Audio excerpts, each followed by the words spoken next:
From Phoenix, Arizona, and I want to thank you so much for that update.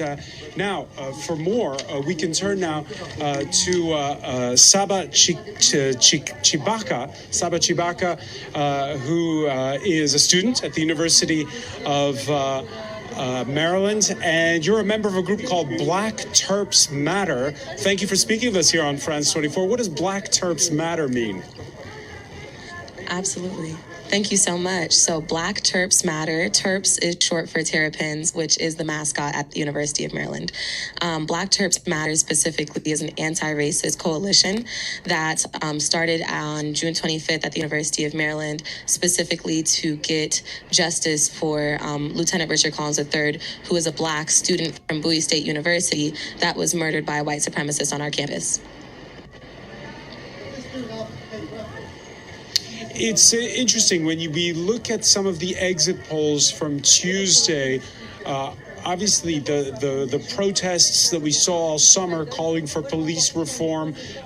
You can hear perhaps behind me there downstairs from where we are, across from the White House. There are Black Lives Matter protesters. But voters didn't rate that as the top issue or one of the two top issues in their decision for who they cast a ballot. How much has Black Lives Matter, from what these early results show, impacted the final result? So, really, the point of Black Lives Matter and Black Terps Matter as well, and impacting the election is reminding people that this is not actually just one person that we need to vote out. This is actually the issue is the system of white supremacy that is inside of so many of our different institutions. In the education system, which I'm most familiar with as a student at a university, but it's also inside of the politics. It's also inside of the social services and inside of the policing institutions as well. So Black Lives Matter has really reminded people that in addition to needing to vote certain people out because they are indeed racist, it's kind of more of a holistic view that this is something that we need to work on in every aspect of our lives. Have you personally changed in your way you approach civics and politics since the death of George Floyd, that black man who was killed at the hands of Minneapolis police back during the summer?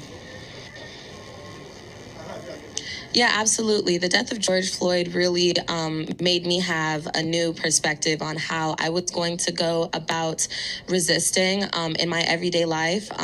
Anyone that knows me knows that I have literally been protesting on the front lines for more than 150 days now.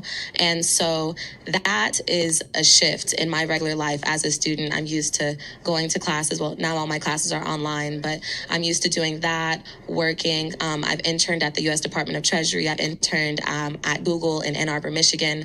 But now that we are in the midst of the movement, a social movement, it has it really reminds me that we have an obligation as people, not as Black people, not as Democrats or anything of the such, but as people to use our moral compass to guide us in these situations, to know that something is wrong. And so surprisingly, now I think we're realizing that people are actually talking less about the Black Lives Matter movement. The people that are actually carrying the movement is the opposition. It is the white supremacist, and which is very interesting, something that I didn't see coming. But at the end of the day, we need to remain in the headlines. We need to remain in the newspapers. So it's looking like if it's not us talking about it, it's the people that hate us, which I'm not mad at. Well, on that point, when we've been driving around, we've seen on the front lawns of the affluent suburbs of Washington, D.C., Black Lives Matter signs competing with signs supporting the candidates. Most instances, it's the Biden side. What's your thought when you see those Black Lives Matter signs in stores, on people's front lawns? Well, when I see the Black Lives Matter sign, it reminds me of compassion.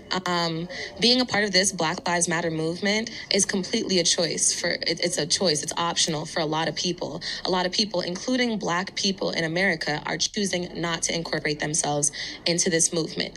Now, I always say it's a lot of people do the same thing for different reasons.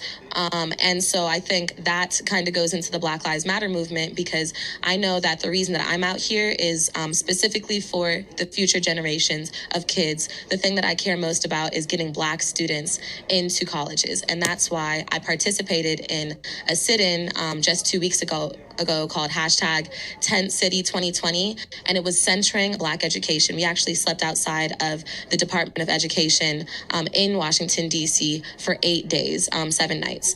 But other people will incorporate themselves into the Black Lives Matter movement for issues like things about gun reform and gun violence awareness, substance abuse, these things that actually do impact Black people at a greater rate. So it really reminds me that people can be compassionate if they choose to, but if they choose not to, that's a personal issue between them and their God, or whoever, whatever it is they choose to believe in.